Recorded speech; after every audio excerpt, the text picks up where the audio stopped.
The air in the Echowell colony did not smell like air.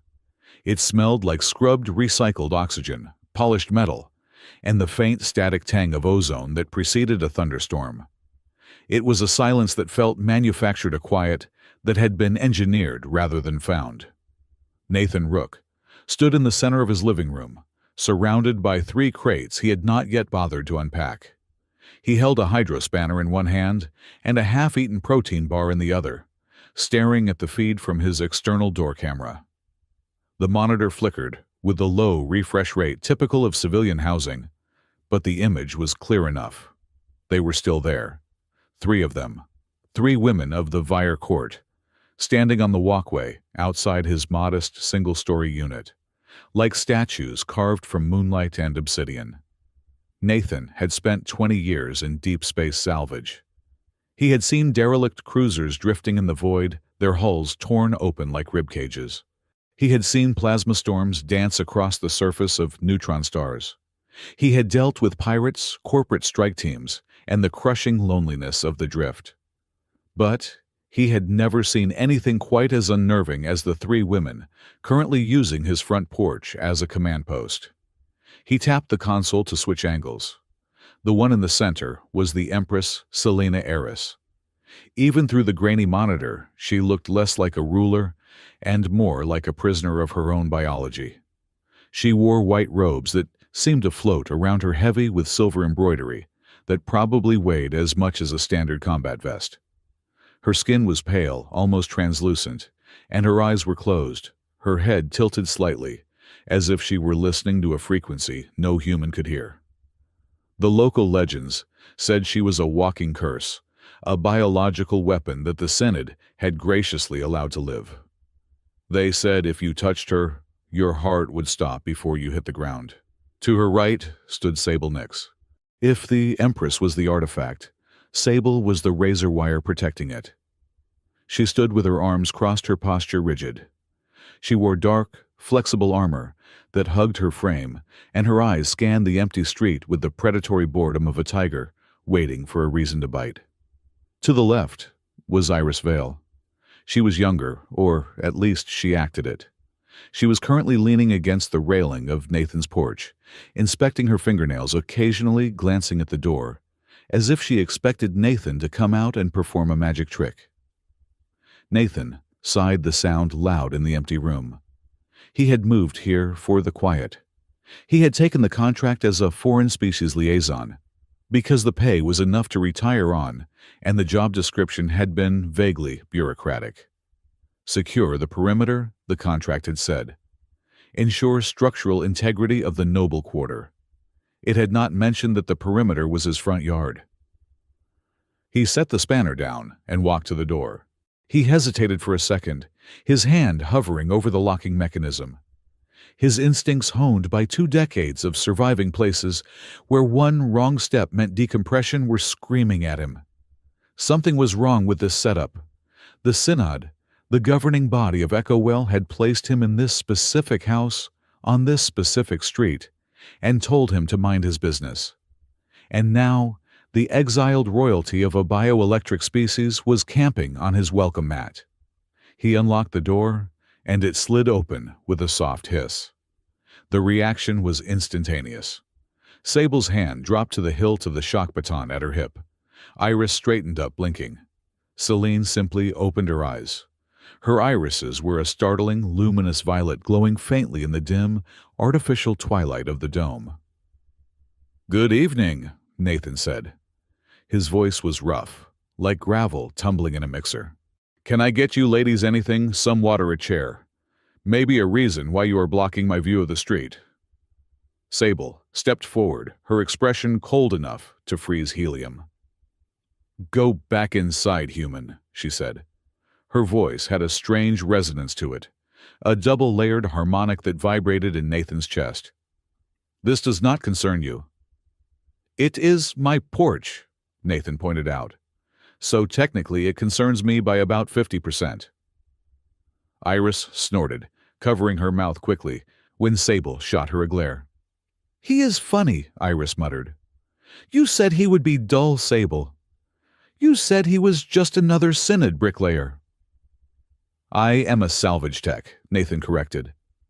And I am not trying to be funny. I am trying to figure out why the Empress of the Vire is standing on the concrete slab I pay rent for. Celine looked at him. For a moment, Nathan felt a strange sensation like the hairs on his arms were standing up, drawn by a static charge. There was a profound sadness in her eyes, a depth of isolation that made him want to look away. "We are waiting," Celine said softly. Her voice was like wind chimes in a storm. "The Synod has summoned us to the Grand Hall for the reaffirmation of order. We wait for the escort." "The escort is late," Sable added, her jaw tight. 2 hours late. "And you decided to wait here?" Nathan asked.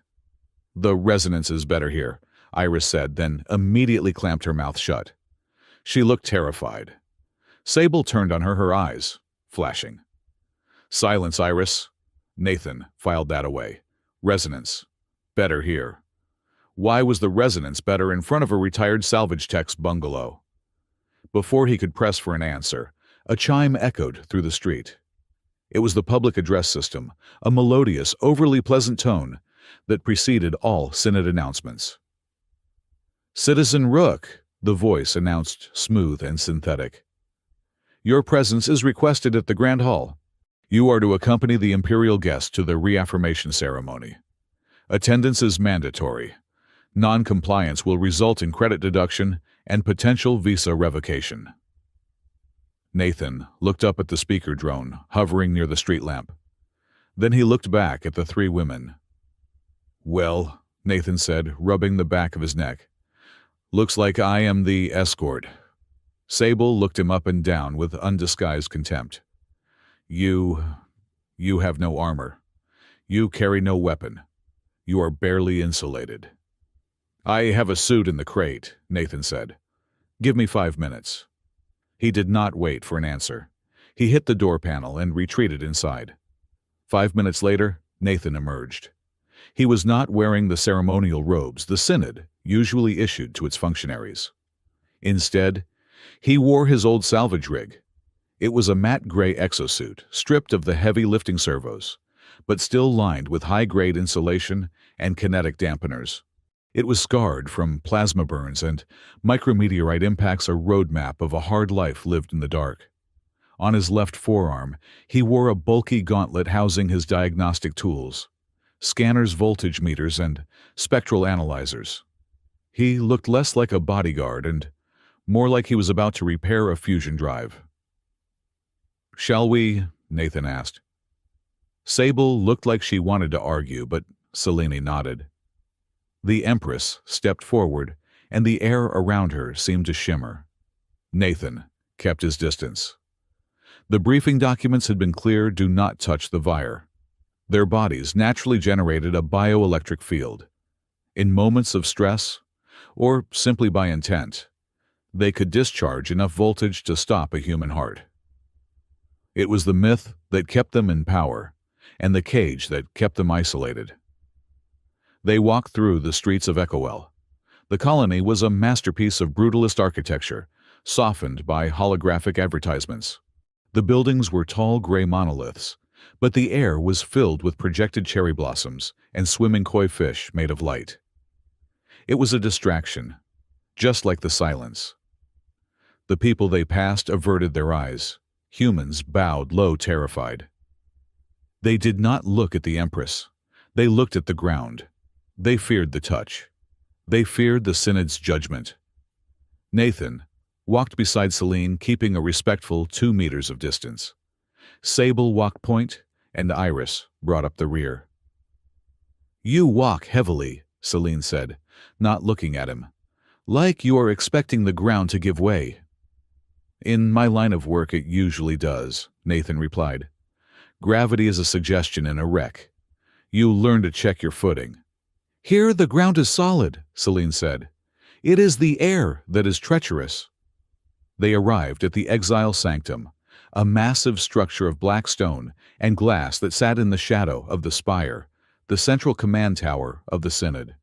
The sanctum was where the Vire were allowed to hold court, a gilded cage for a deposed monarchy. The doors, 30 feet high and made of blast-proof polymer, groaned open. The smell hit Nathan first. It was sweet, cloying, and sharp. It smelled like overripe citrus rotting in the sun, bitter fruit. It was the scent of the heavy incense the synod burned during high ceremonies, likely to mask the metallic tang of the ventilation systems. The grand hall was packed. Hundreds of Echo Wells elite were there. Synod officials in their pristine white uniforms, wealthy human merchants, and a handful of Vire nobility, who stood in clustered, silent groups. The room was a sea of velvet and metals. At the far end of the hall, on a raised dais, sat Chancellor Ormond Serre. Ormond was a man who looked like he had been manufactured rather than born. His hair was perfectly silver, his skin perfectly tanned, and his smile perfectly empty. He wore the high-collared crimson robes of the Synod leadership. He watched the Empress enter with the gaze of a collector, inspecting a rare, dangerous insect pinned under glass. "Her Imperial Highness, Empress Selene," the herald announced. The room went silent. Not the polite silence of respect, but the heavy, suffocating silence of fear. Selene walked down the central aisle, head high. Nathan stayed close, his eyes scanning the crowd. His helmet was off-clipped to his belt, but his gauntlet was active. The heads-up display projected on his contact lens cycled through thermal and electromagnetic reads. Too many heat signatures. Too many hidden weapons. The security here was tight, but it felt aggressive, aimed inward, rather than outward. Selene reached the base of the dais and stopped. She did not bow. Ormond smiled, a tight shifting of facial muscles that did not reach his eyes.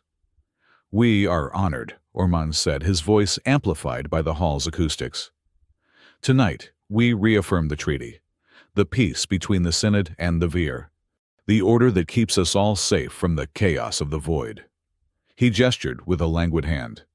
A servant, a young human male with shaking hands, stepped forward, carrying a golden tray.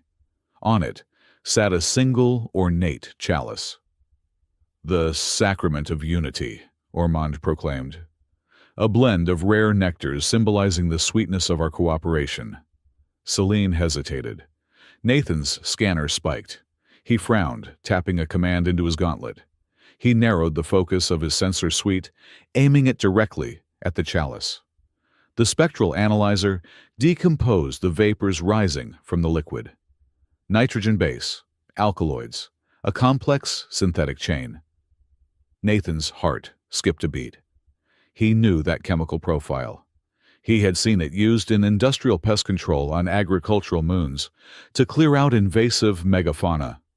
But for a Vire whose nervous system ran on high-conductivity electrolytes, it was not just poison.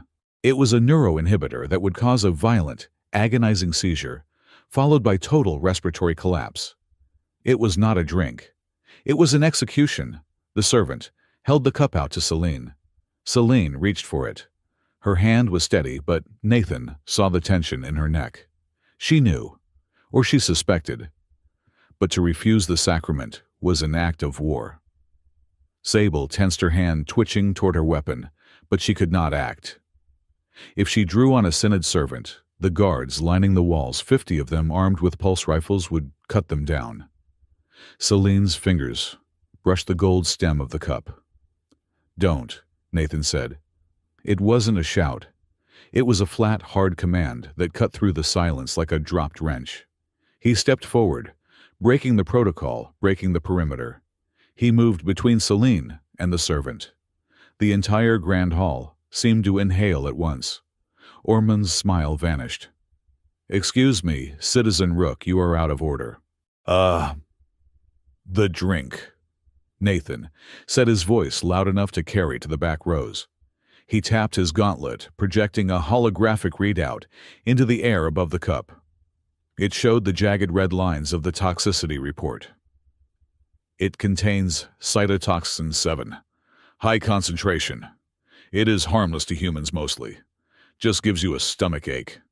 But for a Vire physiology, it precipitates the electrolytes in their blood." He looked directly at Ormond. "It turns their blood into solid crystal in about 10 seconds. Nathan said. "That is not unity, Chancellor. That is murder." The servant dropped the tray. The chalice clattered to the stone floor, spilling deep purple liquid that hissed as it touched the polished rock. Chaos rippled through the room. The Vyre nobles gasped, backing away. The human elites murmured, confused. Ormond stood up, his face twisting into a mask of righteous fury. He did not deny it. He did not claim it was a mistake. He spun the narrative instantly, a masterclass in political gaslighting. "See," Ormond roared, pointing a finger at Selene.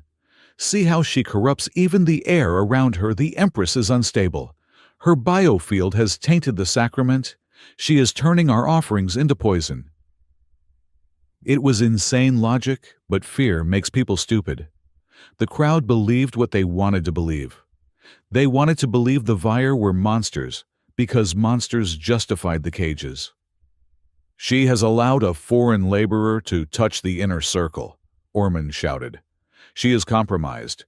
She is a threat to the structural integrity of the colony. Guards, secure the asset."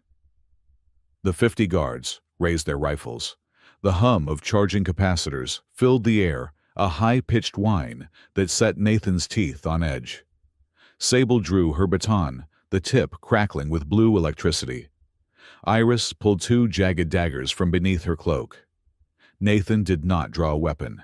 He didn't have one. Instead, he stepped fully in front of Selene, spreading his arms. It was a suicidal move.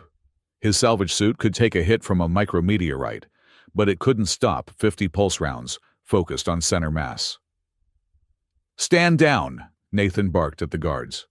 "Check your sensors. That liquid is toxin, not magic." "Fire!" Ormond screamed. "Stop!" Selene's voice rang out. It was not the soft voice of the woman on the porch. It was the voice of an Empress. It carried a sonic boom of authority that made the guards hesitate. "Do not shed blood here," Selene commanded, stepping out from behind Nathan's shadow. She held her hands up, palms open. Sparks danced between her fingers. "We will submit to an inquiry. Do not fire." She was buying time. She was trying to save them. But she had made a mistake. She had assumed the poison was the only plan. In the corner of his eye, Nathan saw it. A small, red, blinking light at the base of the massive stone pillar to their left. It was a structural charge. A shaped charge designed to blow inward. "Trap!" Nathan yelled. He turned, not toward the guards, but toward Selene. The explosion did not sound like a bang.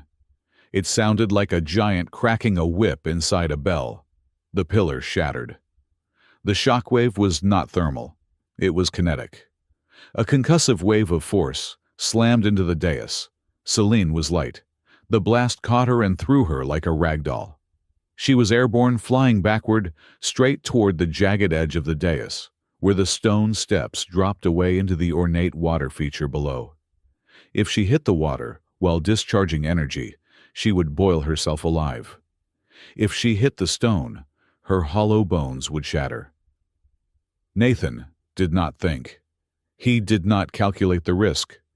He did not remember the warnings about the bioelectric curse. He lunged.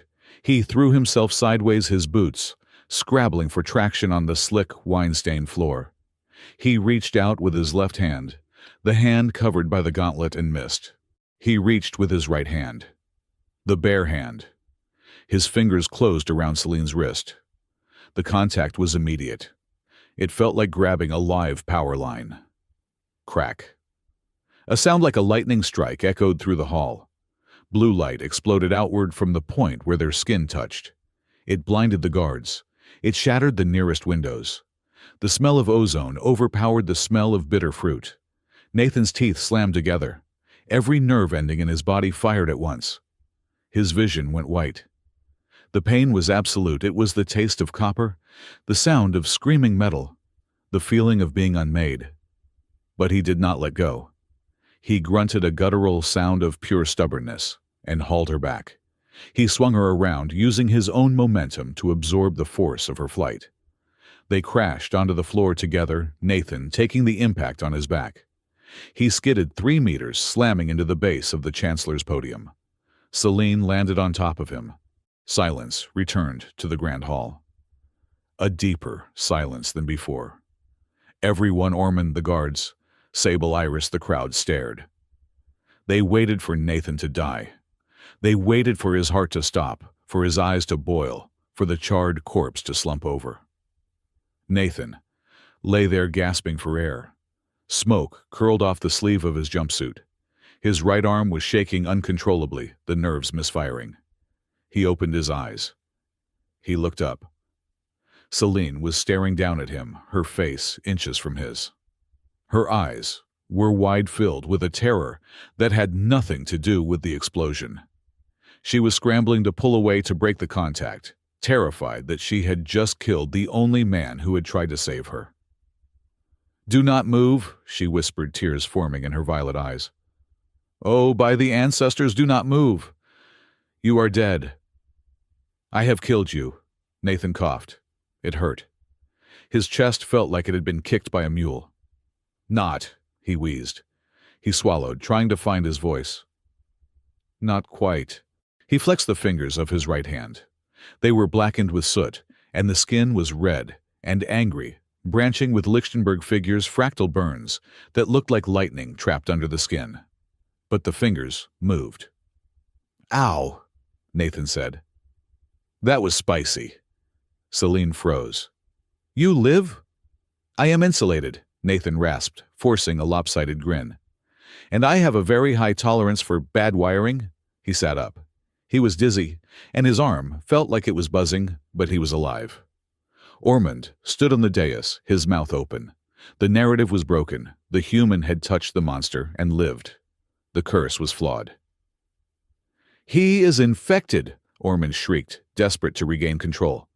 "He carries the plague. Kill them all." But the moment had passed. The hesitation was enough. Sable was there. She moved with a speed that the human eye could barely track. She vaulted over the debris, grabbing Celine by the shoulder and hauling her up. Iris was right behind her, grabbing Nathan by his harness and dragging him to his feet. "Go!" Sable shouted. "Side exit service tunnels." "I cannot walk," Nathan said, his legs wobbling. "Then drag your feet!" Iris yelled. She practically threw him toward the shadowed archway beneath the gallery. They ran. Behind them, the pulse rifles finally opened fire, but the shots went wide, chipping stone and shattering glass. The Vire women moved like liquid shadow, shielding Nathan, guiding him. They burst through the service doors into the labyrinth of corridors behind the Grand Hall. They did not stop running until they reached the residential sector. They moved through the back alleys, avoiding the patrols, avoiding the drones. When they finally reached Nathan's street, they did not slow down. They shoved him through his front door, and all 3 of them spilled into his living room. Nathan collapsed onto his couch, clutching his burning arm. Celine stood in the center of the room, her chest heaving. She looked at her hands. Then she looked at Nathan. "How?" she asked. Her voice was trembling. "No one survives the touch. No one. The bioampere load is lethal. It stops the sinoatrial node instantly." "Dr. Orencade," Nathan gasped, leaning his head back. "He is my physician. Tell him I need a biogel pack and a bottle of whiskey." "You need a hospital," Sable said, checking the window. "The Synod will be here in less than an hour." "No," Nathan said. "They won't come here. Not yet. Ormond is a politician. He failed to kill you publicly.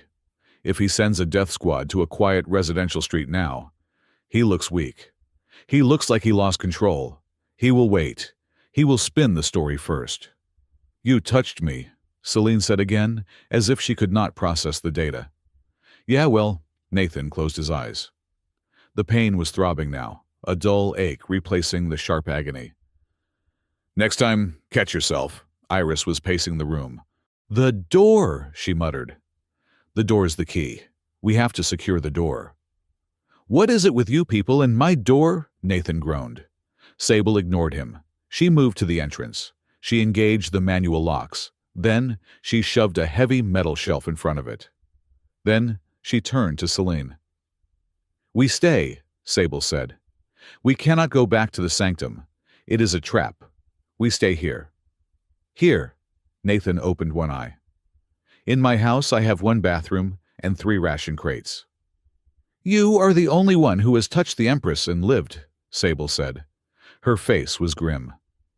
"That makes you evidence, and that makes you a target, and—" She glanced at the floor, then at the door again.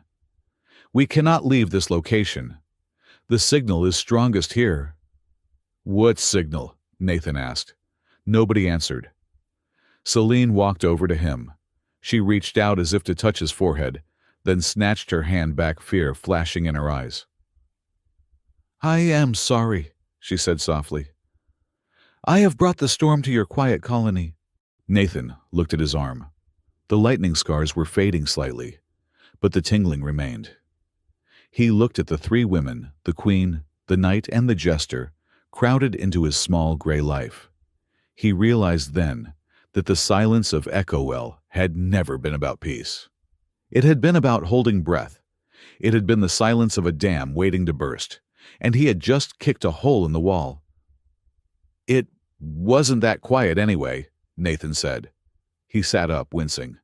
"Iris, check the perimeter. Sable, watch the skylight. Celine, sit down before you fall down." He stood up, swaying slightly. "I am going to get that whiskey," he said, "and then someone is going to tell me why the Chancellor of this colony tried to blow us up, and why my front door is apparently the most interesting piece of real estate on this planet." Outside, the streetlights flickered. The drones began to circle. The quiet colony began to hum with the sound of hunting. The 3 women took their positions. They were not just guarding him anymore. They were guarding the impossible thing that had just happened. Nathan Rook had survived, and that changed everything. The living room of Unit 419 felt smaller than it had 2 hours ago.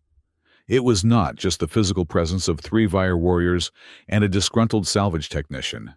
It was the weight of the silence that filled the gaps between them. The air was thick with the smell of burnt insulation and the lingering metallic scent of ozone that seemed to radiate from Nathan Rook's right arm.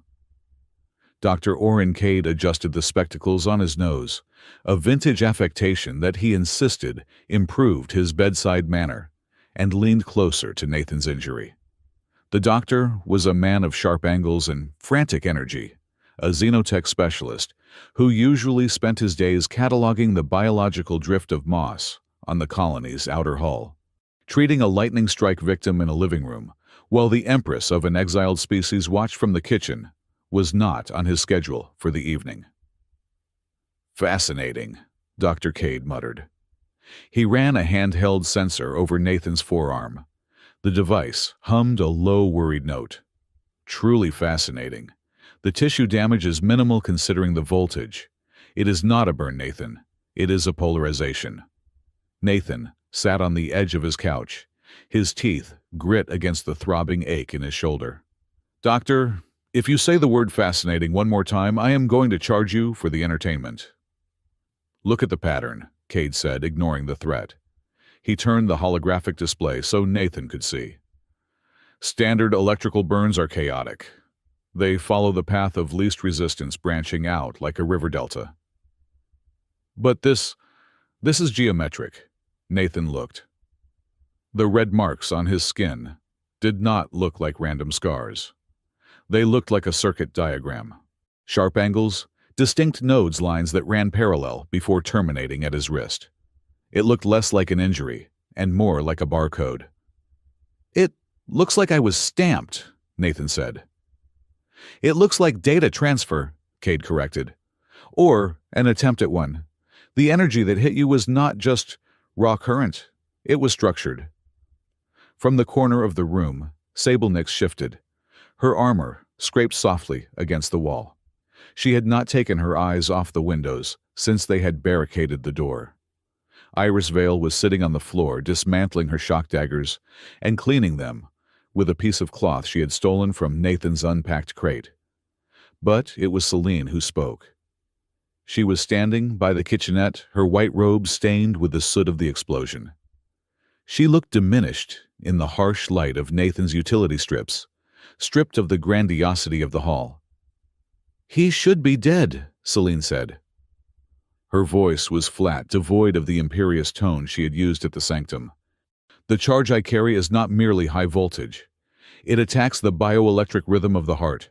It forces a cardiac arrest in 100% of recorded cases." She looked at Nathan, her violet eyes wide and searching. "Why are you not dead, Nathan Rook?" Nathan pulled his sleeve down, wincing, as the fabric brushed the sensitive skin. He looked at the Empress. He saw the guilt eating at her. She had spent her life believing she was a walking weapon, a thing that killed whatever it loved. "I am stubborn hardware," Nathan said. It was a deflection, but Cade latched onto it. The doctor stood up, pacing the small rug. "Stubborn hardware," Cade repeated. "Or perhaps incompatible software. Think about it. The Vire discharge is designed to interact with biological systems. It overloads the nervous system.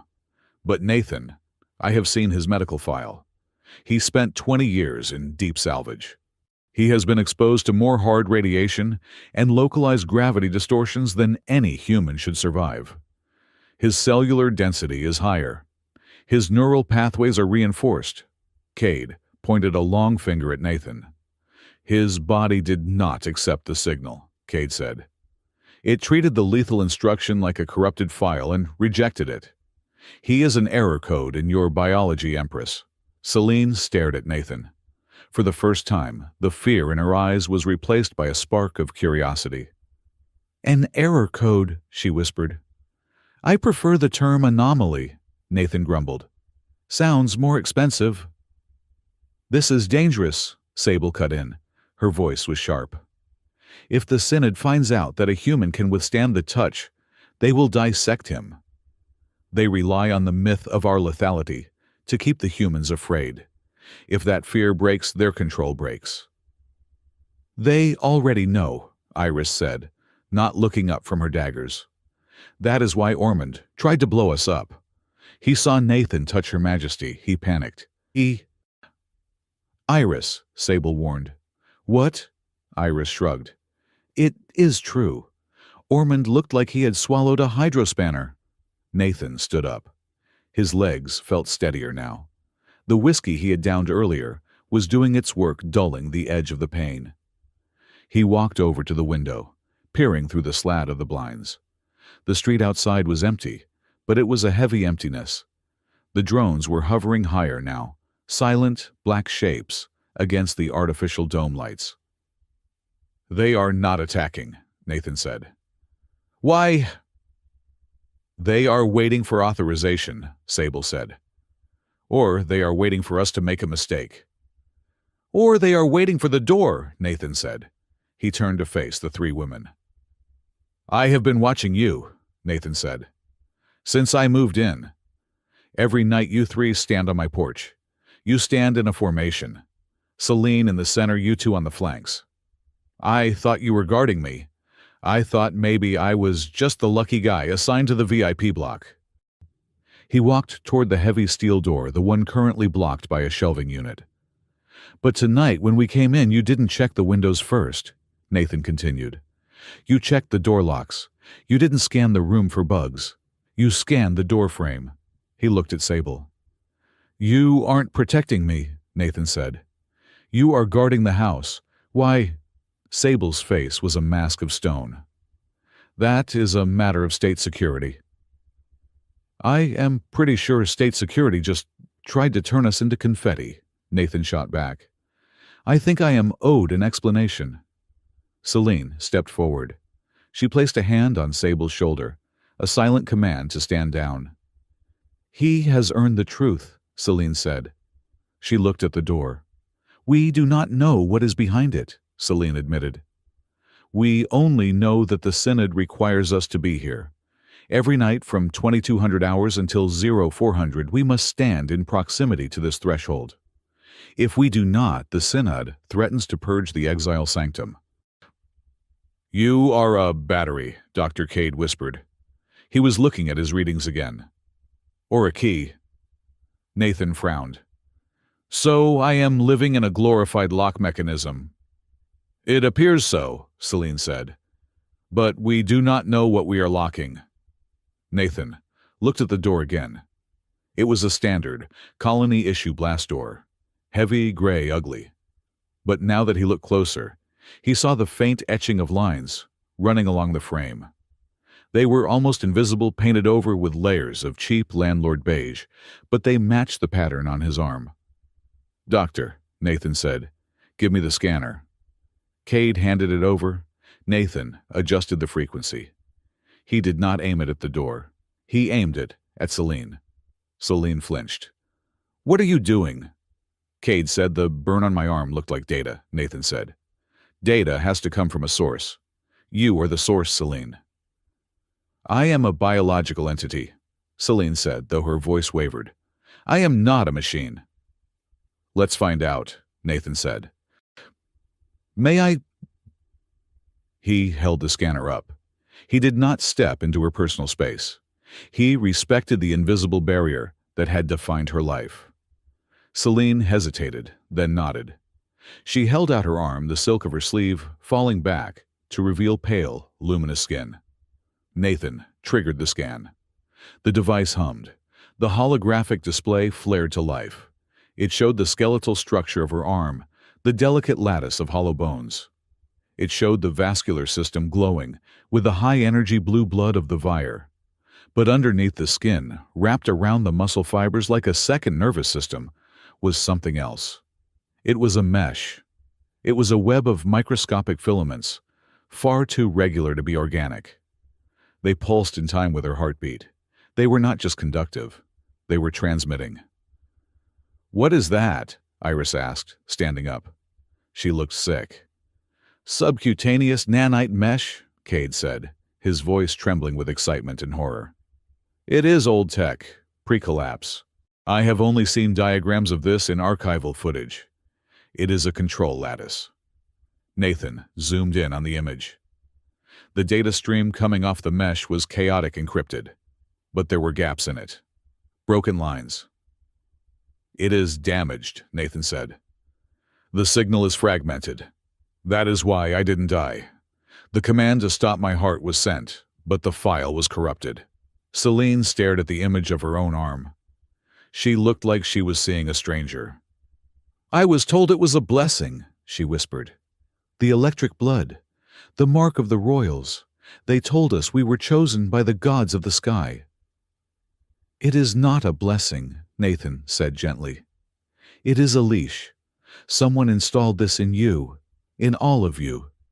He looked at Sable and Iris. "We all have the spark," Sable said quietly. "But the Empress, hers, is the strongest. She is the amplifier." Iris suddenly looked at the floor, her eyes darting to the corner of the room where the ventilation duct ran. "The spire," Iris blurted out. "The frequency comes from the spire. I heard the technicians talking about it once. They called it the carrier wave." "Iris!" Sable hissed. She grabbed the younger Vire's arm. "You speak of treason." "I speak of not blowing up," Iris snapped, pulling her arm away.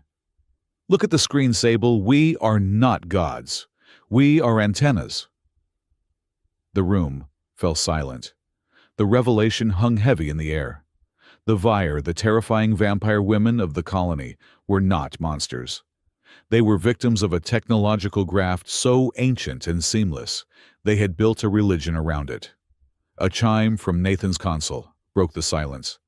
It was a priority message. Red text scrolled across the wall screen. "Attention, Citizen Rook. Directive. 99 Alpha, Immediate Isolation Protocol. Subject, Rook. Nathan. Status biological contaminant. Order. Maintain minimum distance of 10 meters from Imperial subject, Celine. Interaction is forbidden. Violation will result in terminal sanction. Message ends." Nathan read the message.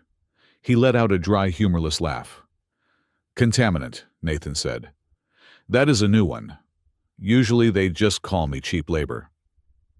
"They are scared," Cade said. "If you can touch her, you can ground the signal.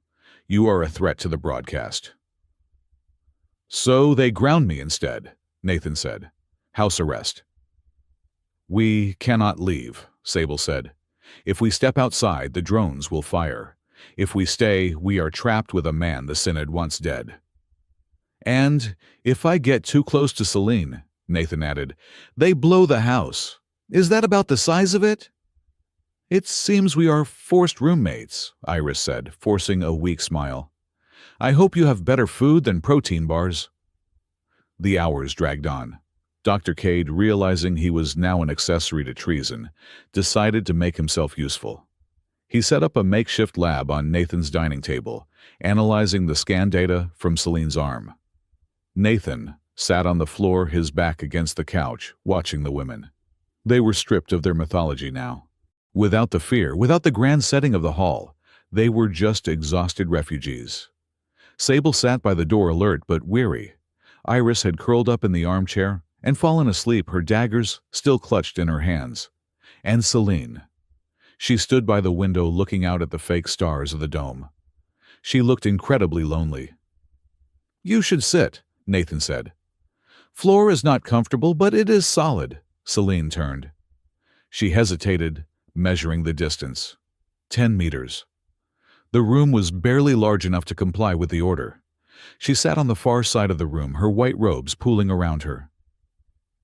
I never knew, she said softly. I thought the isolation was the price of power. I did not know it was a design feature.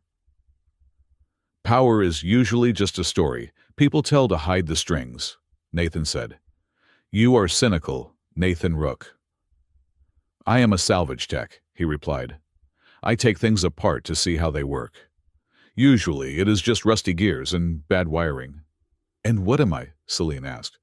Just bad wiring. No, Nathan said. He looked her in the eyes. You are the person who tried to stop the guards from shooting me. That is not wiring.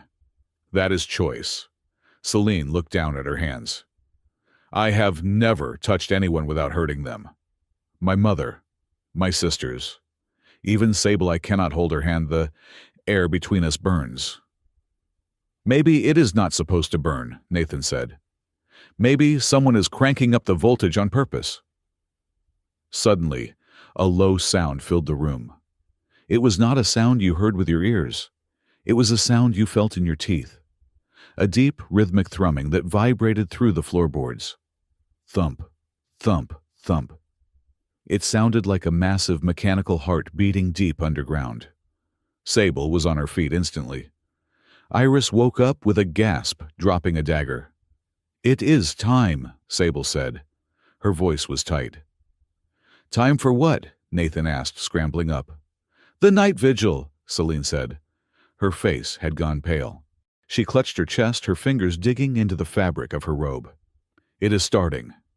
The three women moved. It was not a conscious decision. It was a compulsion. They moved toward the door. They fell into formation, Celine in the center facing the steel barrier. Sable on the right, Iris on the left. They stood rigid, their eyes glazing over.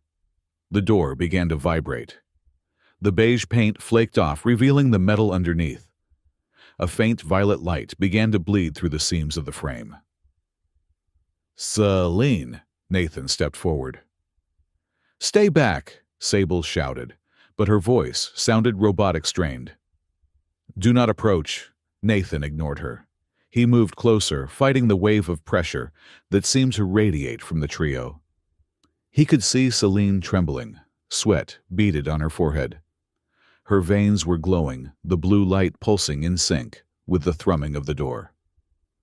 It hurts, Celine gasped. Her head was thrown back, her neck exposed. It is twisting. Well, what is twisting? Nathan asked. He was 3 meters away now. The air was heavy with static. His hair stood on end. The blood, Celine cried out. It feels like hands. Inside my veins. Tightening. Pulling. Nathan looked at the door. He looked at the scanner Cade had left on the table. He grabbed it. Cade, read the door, Nathan yelled. Cade scrambled over, aiming a secondary sensor. High-frequency transmission. It is coming from below. The foundation of the house. It is acting as a receiver. And they are the output, Nathan realized. He looked at Selene. She was not guarding the door. She was plugged into it. "Selene, fight it!" Nathan shouted. "I cannot," she whimpered. The light in her veins grew brighter, painfully bright. "It is calling the charge. It demands flow." She looked like she was being tortured. The invisible mesh under her skin was activating, forcing her body to generate massive amounts of bioelectricity, syncing her with whatever machine lay beneath the house. Nathan made a choice. He did not care about the 10-meter rule. He did not care about the contamination order. He stepped into the circle. The static slammed into him like a physical wall. It smelled of bitter ozone. He pushed through it. He reached Selene. She looked at him, her eyes blind with pain. "Run," she mouthed. "It will kill you." "I told you," Nathan gritted out, reaching for her. "I am stubborn." He did not grab her wrist this time. He placed his hand flat against the center of her chest, right over her heart. The shock was immediate. It rattled his teeth. It felt like sticking a fork into a fusion battery. But Nathan planted his feet. He grounded himself. He let the energy flow into him, through his reinforced nervous system, and down into the floor. "Ground out," Nathan ordered. "Give it to me, Selene." "Let it go." Selene gasped. The connection was made. The agonizing pressure in her veins found an outlet. The energy did not build up. It flowed through Nathan. It hurt him. It burned like fire, but it relieved her. For the first time in her life, the electricity did not trap her. It flowed. The thrumming of the door faltered. The rhythm broke. The violet light in the frame flickered and died. The silence returned. But this time it was a real silence. The oppressive weight lifted. Nathan pulled his hand back. He staggered, catching himself on the wall. His hand was smoking slightly. Selene slumped, but Sable caught her. The Empress looked at Nathan. Her color was returning. The pain was gone. "It stopped," Selene whispered. The voice in the blood stopped. "You are not a monster, Selene," Nathan panted, rubbing his chest where the contact had burned a handprint into his shirt. "You are a remote-controlled weapon, and someone down at the Spire just got a busy signal." Sable looked at Nathan with a new expression. It was not trust, not yet, but the contempt was gone. "You disrupted the cycle," Sable said. "The Synod will see this drop in power." "Good," Nathan said. "Let them see." Selene straightened up. She stepped away from Sable and walked toward Nathan. She stopped inches from him. She raised her hand, hovering it near his face. "You took the pain," she said. "I shared the load," Nathan corrected. Selene's fingers trembled. She wanted to touch him. She wanted to know if the silence in her blood was real. She placed her fingertips lightly on his chest, right over his heart. No spark, no explosion, just the warm, solid beat of a human heart. She pulled her hand back quickly, as if she had touched something sacred. "Hope," she whispered. It was not a question. It was a realization. Nathan looked at her, then at the door, then at the confused Dr. Cade. "We have a problem," Nathan said. "We just turned off the Synod's favorite toy. They are not going to send a polite letter next time." "Then we must be ready," Sable said, drawing her baton. "No," Nathan said. He looked at the floorboards, imagining the cables running deep into the earth. "We need to go on the offensive. If the door is the lock and you are the key." He looked at Selene. "Then it is time we found out what they are keeping in the basement." But before they could move, the house lights died. The auxiliary power did not kick in. The darkness was absolute. "They cut the grid," Iris whispered in the dark. "Kaido," Nathan said in the blackness. "I need Kaido." "Who is Kaido?" Selene asked. "The guy who is going to get us out of here before the death squad drills through the ceiling," Nathan said. "Iris, get the window. Sable, shield the Empress." Dr. Cade, stop scanning the furniture and grab your medkit. Where are we going? Cade asked, his voice high with panic. The Badlands, Nathan said. If we want to survive the night, we have to go where the silence is real. The door to the outside world, the one Nathan had blocked, began to hiss. Someone was overriding the lock from the outside. Move, Nathan commanded. Selene grabbed his good arm. In the dark, her touch was cool and firm. Lead the way, human, she said. And for the first time, the word human did not sound like an insult. It sounded like an anchor. The colony of Echowill did not scream when it hunted you. It whispered. The whispers came from the public address speakers mounted on every street corner, echoing off the brushed steel of the residential blocks. They came from the holographic news feeds flickering in the windows of locked apartments. Citizen alert. Biological containment breach in Sector 4. The foreign liaison, Nathan Rook, has been compromised. The Imperial subject, Selene Eris, is unstable. Do not approach. Report all sightings. Order is safety. Silence is survival. Nathan Rook slid down a rusted ladder, his boots hitting the damp concrete of a maintenance sublevel with a wet thud.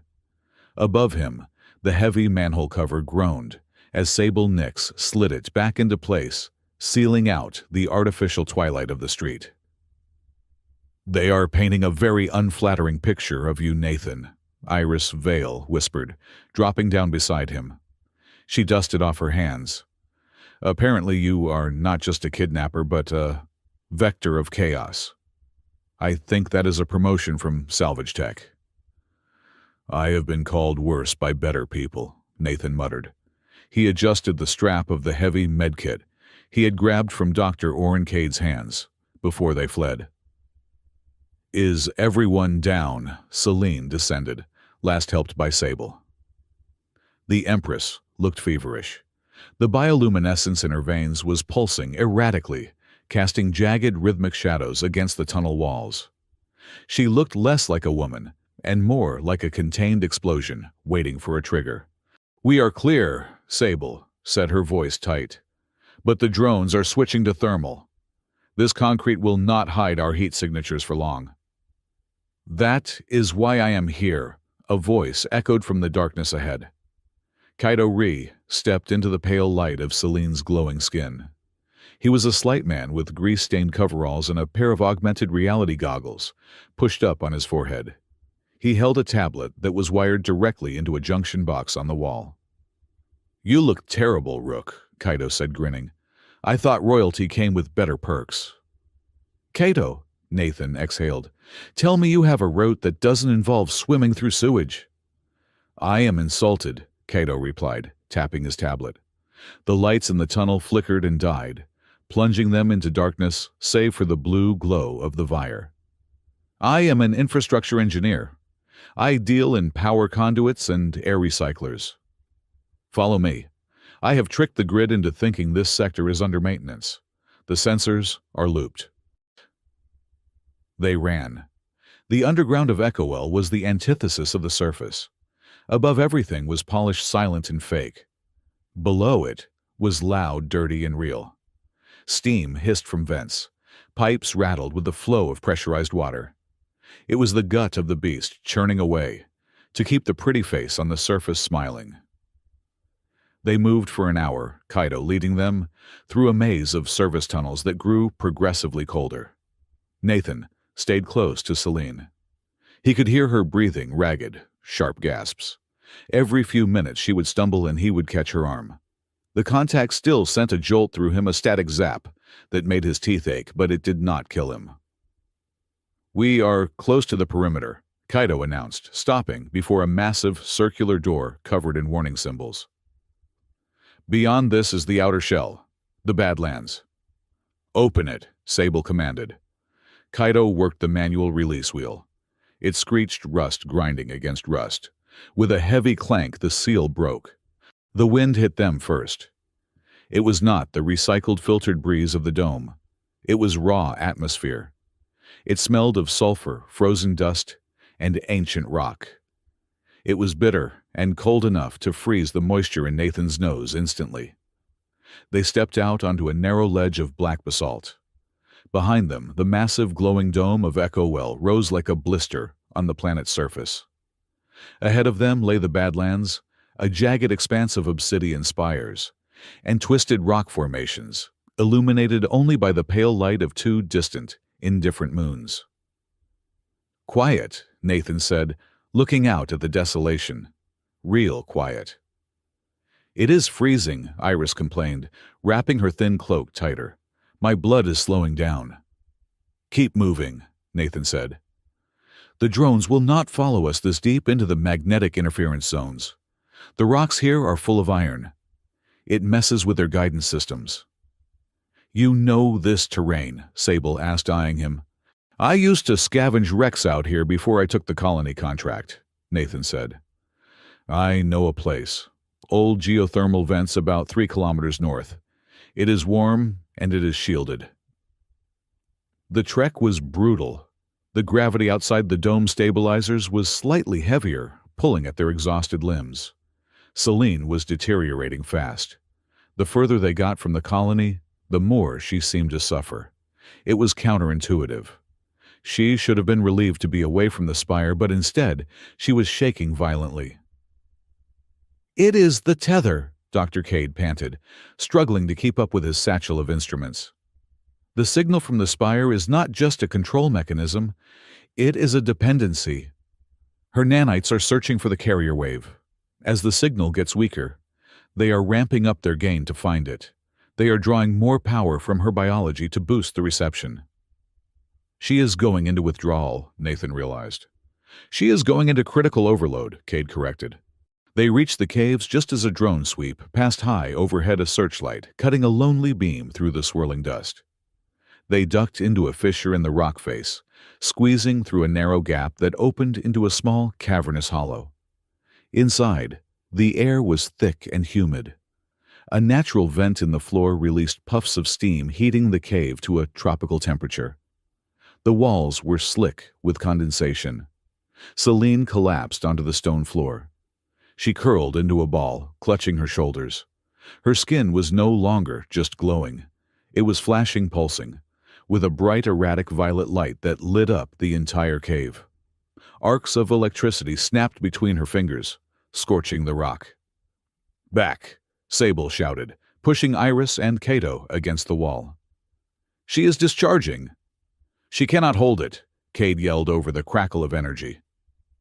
"She needs to ground it. If she does not release that charge, her internal organs will cook." "Ground it where?" Iris screamed. "The floor is stone." "Stone is an insulator." Nathan looked at Celine. She was screaming silently, her mouth open in a rictus of agony. The air around her smelled of ozone and burning hair. "Sable," Nathan barked. "You are Vire. Can you take it?" Sable shook her head, her eyes wide with terror. "No, our frequencies are the same. If I touch her now, we will just amplify each other. We will both detonate." Nathan dropped his pack. He stripped off his heavy outer jacket, revealing the salvage suit and the t-shirt underneath. "Well," Nathan said, his voice grim, "it is a good thing I am not conductive in the traditional sense." "Nathan, no," Cade warned, stepping forward. "The last time was a quick touch. This, she needs to dump gigajoules of energy. It could stop your heart, stubborn hardware or not." "If she doesn't do it, she dies," Nathan said. "And if she dies, I am stuck out here with a doctor who talks too much and a bodyguard who wants to kill me." He walked toward Celine. The air grew heavy. The static pressure pushed against him, making the hair on his arms stand up. It felt like walking into a solid wall of sound. "Celine," Nathan said. He knelt beside her. She looked up. Her eyes were completely white, the violet iris having swallowed the pupil and the sclera. "Go away," she gasped. Her voice sounded like it was coming through a broken speaker. "I burn." "Yeah, I know," Nathan said. "I am here to turn down the thermostat." He didn't hesitate. He didn't let himself think about the pain. He reached out and pulled her into a sitting position. Then he wrapped his arms around her, pulling her chest flush against his. Boom. The cave flashed white. It was not like the shock in the grand hall. That had been a strike. This was a flood. It felt like Nathan had swallowed a star. Every muscle in his body seized. His jaw clamped shut so hard he chipped a tooth. The energy poured out of Celine, and into him a river of white-hot fire, seeking a path to the ground. It tore through his nerves, searching for the weakness, searching for the switch to turn him off. But Nathan Rook was a man who had spent his life fixing broken things in the dark. He held on. He groaned a low, guttural sound that was lost in the crackle of the discharge. He could smell his own skin heating up. He could feel the metal buttons of his shirt melting. Celine clung to him. Her nails dug into his back, shredding the fabric of his suit. She buried her face in his neck, sobbing. Not tears of sorrow, but tears of release. The agony that had been building in her veins, the voice of the spire that had been screaming in her blood was flowing out. Slowly, the blinding light faded. The arcs of lightning stopped snapping at the walls. The hum died down to a manageable buzz. Nathan slumped back against the cave wall, dragging Celine with him. She lay sprawled across his lap, limp and exhausted. For a long moment the only sound was their breathing, heavy, wet, ragged breathing. "You smell like barbecue," Iris said from the shadows. Her voice was small, trembling. Nathan coughed. Smoke drifted up from his shoulder. "Hickory smoked," he wheezed. "Extra spicy." Dr. Cade rushed forward with a scanner. He ran it over Nathan's chest. "Arrhythmia," Cade muttered. "Severe dehydration. First-degree burns on 40% of the contact surface. But alive. Incredible. Humans are usually much more fragile." "Humans are defective," Iris muttered, holstering her daggers but looking at Nathan with a strange expression. It was almost respect. Conveniently, Selene stirred. The white had faded from her eyes, leaving them a deep, soft violet. She pushed herself up, her hands resting on Nathan's chest.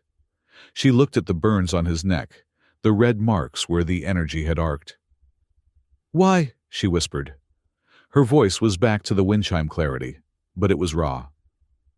"Why do you do this? You owe me nothing, Nathan Rook. I am the reason you are hunted." Nathan leaned his head back against the stone. The adrenaline was fading, leaving him shaking. "I don't like bullies," Nathan said, "and I don't like seeing people used as batteries." Celine looked at him. Really looked at him. In the grand hall, he had been a servant. In the house, he had been a curiosity. Now, in the dark of a cave at the end of the world, he was something else. He was the only thing in the universe that did not hurt to touch. She moved her hand up his chest. She traced the line of his jaw. Her fingers were cool now. There was no static, no shock, just skin against skin. "I have never," Selene started, then stopped. She looked at her own hand, marveling at the simplicity of the contact. "I have never felt warmth without pain. Is this what it feels like to be held?" "Usually it involves less electrocution," Nathan murmured. "But yeah, close enough." Celine leaned in. It wasn't calculated. It wasn't a romantic gesture born of flowers and poetry. It was the desperate curiosity of a prisoner who had just found an open door. She wanted to know. She needed to verify that the curse was truly broken, that she could be something other than a weapon. She pressed her lips to his. Nathan froze for a split second, then softened. The kiss tasted of ozone copper and salt. It was clumsy and urgent. It was the collision of two people who were terrified and exhausted and alive against all odds. Her lips were soft, a stark contrast to the violence she contained. Nathan brought his hand up, his shaking, burned hand, and cupped the back of her head, tangling his fingers in her white hair. It lasted maybe 5 seconds. When they pulled apart, the silence in the cave was absolute. Celine stared at him, her lips parted, her pupils blown wide. She looked like she had just discovered a new color. "Oh," she breathed. Yeah, Nathan croaked. Oh. From the cave entrance, a shadow moved. Sable stood there. She had her back to them, facing the rocky wasteland outside. Her posture was rigid, her hand resting on the pommel of her weapon. She had seen it. She had seen the Empress, the holy, untouchable icon of the Vire, kiss a human salvage tech with dirt on his face. By all the laws of the Synod, by all the traditions of the Vire Court, she should have struck Nathan down. He had defiled the royal person. Sable shifted her weight. She did not turn around. "The wind is picking up," Sable said. Her voice was flat, emotionless. "Visibility is dropping. We are safe for now." She was choosing. In that refusal to turn around, in that refusal to acknowledge the breach of protocol, Sable Nix was committing treason. She was choosing the woman over the title. She was choosing the happiness of her friend over the law of her masters. Iris, sitting in the corner, smirked. She picked up a pebble and flicked it at Kaido, who was pretending to be very interested in a patch of moss. "See?" Iris whispered. "Convenient." Suddenly, the silence shattered. A high-pitched whine cut through the wind outside. A light, brighter than the moon, swept across the cave entrance, casting Sable's long shadow back over the group. "Drone," Sable hissed, drawing her baton. But it was not an attack drone, it was a herald. A massive, armored quadcopter hovered at the mouth of the cave. It did not fire. Instead, a holographic projector slung under its belly whirred to life. A beam of light hit the cave wall, expanding into a 10-foot-tall image of Chancellor Ormond Sayer. The projection flickered against the damp stone. Ormond looked impeccable, sitting in his high office safe behind layers of armor and bureaucracy. "Citizen Rook," Ormond's voice boomed, amplified to a deafening volume. "Empress Selene, I see you have found a hole to crawl into." Nathan gently pushed Selene behind him and stood up. He walked to the cave entrance, standing beside Sable. "You are loud for a man hiding behind a camera, Ormond," Nathan shouted. "And you are persistent for a dead man," Ormond replied smoothly. The giant, holographic face turned its gaze to Selene. "Highness, you look diminished, dirty. Is this the dignity of the Vire, hiding in the mud with a mechanic?" "I am free, Ormond," Selene said, stepping into the light. Her voice was strong, echoing off the rocks. "I know about the mesh. I know about the control signal. You cannot use me anymore." Ormond laughed. It was a cold digital sound. "Use you." Ormond shook his head. "My dear child, you misunderstand. You are not just a user of the signal. You are the host, and if the host becomes unruly, we have protocols for that." The projection changed. It showed a schematic of the spire. The tip of the massive tower was glowing red. "The resonance machine," Ormond said. "We have been running it at 20% capacity. Just enough to keep you docile. Just enough to keep the fear alive. But, since you have decided to run, I am authorizing a full-spectrum purge."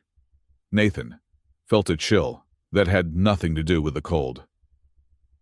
"What does that mean?" "It means I am going to turn the volume up," Ormond smiled. "I am going to broadcast the kill signal at 100% power. It will not just hurt Selene. It will vibrate the nanites in your blood until they boil. It will turn every Vire and echo well into a walking incendiary bomb. You will burn, and you will take half the colony with you." Selene gasped, clutching her chest. "You would kill your own citizens," Nathan demanded. "I will purge the infection to save the body," Ormond corrected. "I will blame it on you, the rogue human who kidnapped the Empress and destabilized her biology. The history books are already written, Mr. Rook." The drone hovered closer. "Surrender," Ormond commanded. "Walk out of that cave. Return to the sanctum. Submit to the recalibration. Or watch your people burn at dawn." The hologram cut out. The drone hovered for a second longer, its red eye blinking, then zipped away into the night. Darkness returned to the cave. Selene sank to her knees. "He will do it. He has no soul. He will burn us all. Sable slammed her baton against the wall in frustration. We cannot surrender. If we go back, they will lobotomize you. They will rewrite your mind so you never fight again. But if we stay, everyone dies, Celine wept. I can feel the spire rising. The signal is getting louder already. Nathan stood looking out at the wasteland. The false dawn was beginning to touch the horizon. It was not the sun. It was the glow of the colony lights reflecting off the clouds, and above it the sinister red pulse of the spire charging up for the final broadcast. He looked at his hand. The burns were ugly, but the fingers still worked. He looked at Kaido, who was pale but waiting for orders. He looked at Dr. Cade, who was cleaning his glasses nervously. We are not running anymore, Nathan said. He turned to the group. His face was hard set in lines of cold determination. He wants to turn the volume up, Nathan said, pointing at the distant red glow of the spire. Fine. Let's go help him. Let's go see what happens when we cut the cord. You want to attack the spire? Iris asked, her jaw dropping. It is a fortress. It has automated turrets, energy shields, and an army of guards.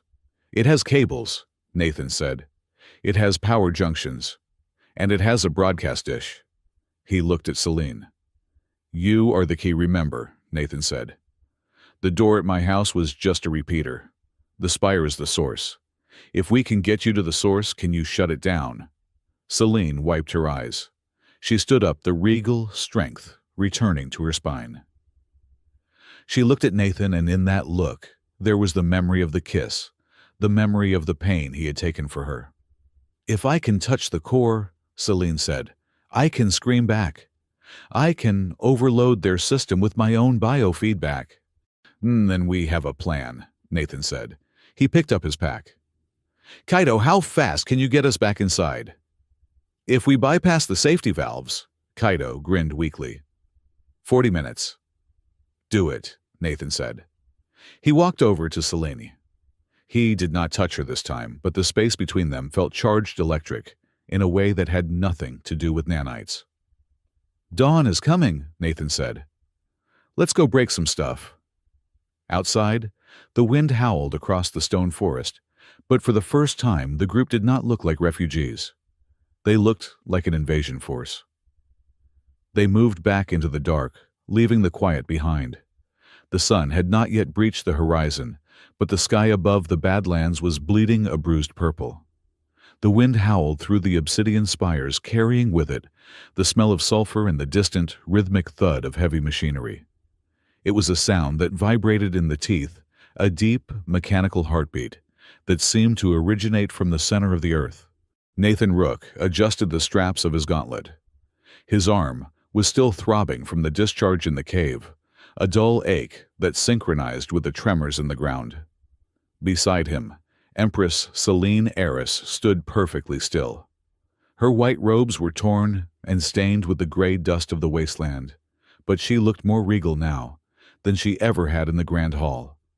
The violet light in her veins was dim, conserving energy, but her eyes were fixed on the ridge ahead. Dr. Oren Cade was shivering, clutching his medical satchel, as if it were a shield.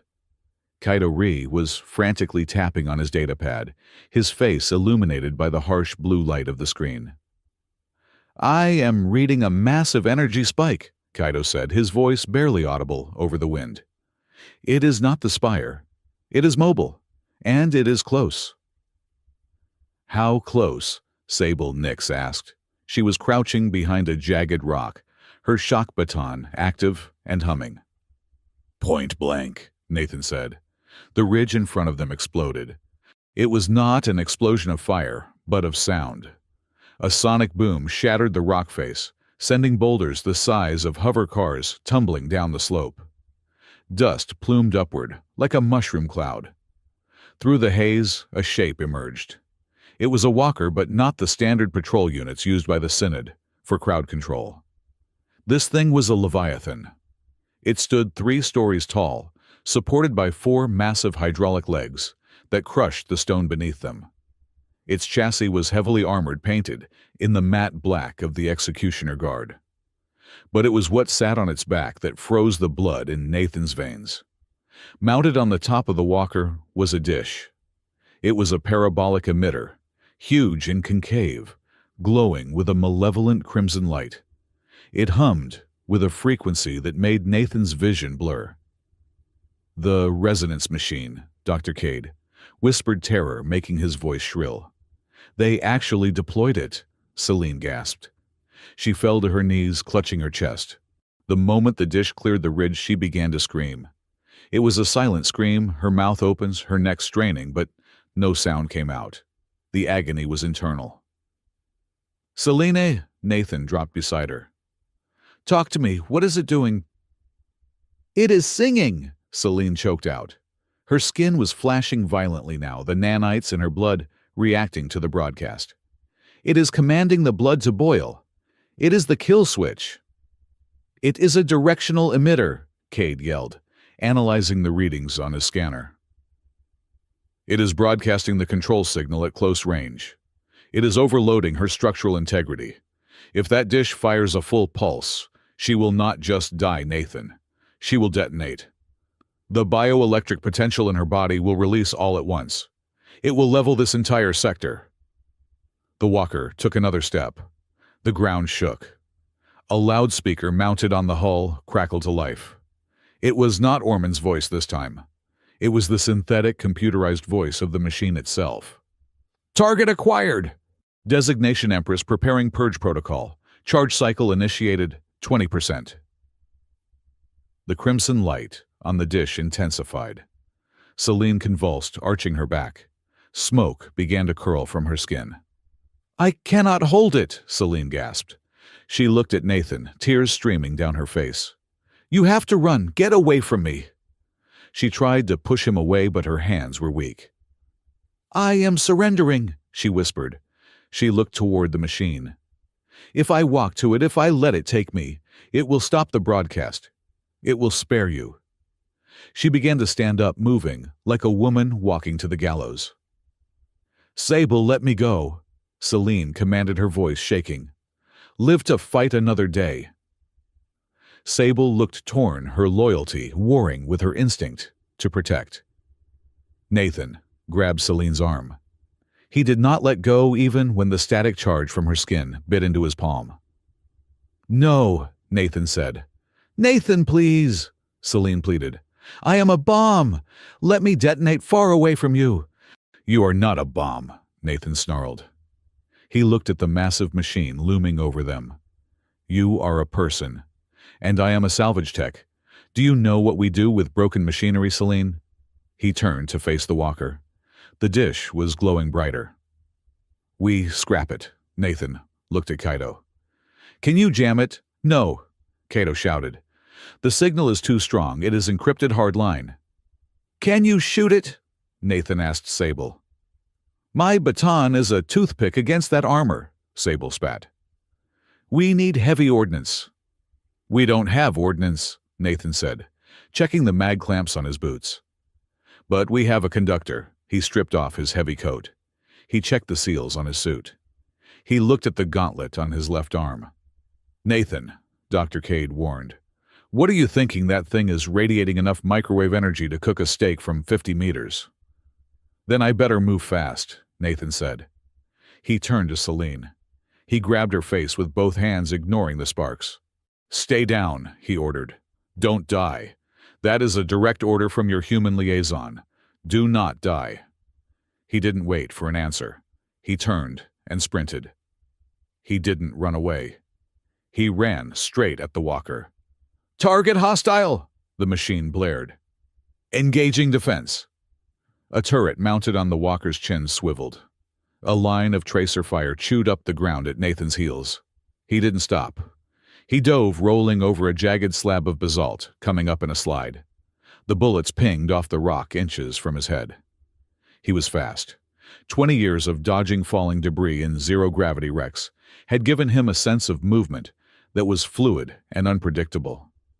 He zigzagged through the rocks, closing the distance. The walker was slow. It was built for intimidation. not dogfighting. It tried to track him, but he was under its guard. Nathan reached the front right leg of the machine. It was a massive piston of steel and hydraulic fluid coated in grease and dust. He slapped his hands against the metal. "Mag clamps engage," he muttered. The magnets in his gloves and boots whirred to life.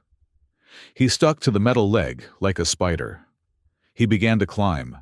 The leg moved. The walker lifted the limb, trying to shake him off. Nathan hung on his teeth, rattled by the vibration. The machine slammed the foot down. The impact jarred Nathan's bones, threatening to dislocate his shoulder, but the magnets held. He scrambled up the vertical surface of the leg, moving past the knee joint. The heat coming off the hydraulics was intense. He could smell the burning grease. "Charge cycle 50%, the machine announced. Below him, Celine screamed. The sound tore through Nathan's heart. He forced himself to move faster. He reached the hip joint. There was a maintenance ladder here, welded into the chassis. He disengaged the magnets and grabbed the rungs, hauling himself up onto the main deck of the walker. He was exposed now. The wind whipped at him, tearing at his clothes. He was 30 feet in the air, standing on the back of a mechanical god. Ahead of him, the resonance dish loomed.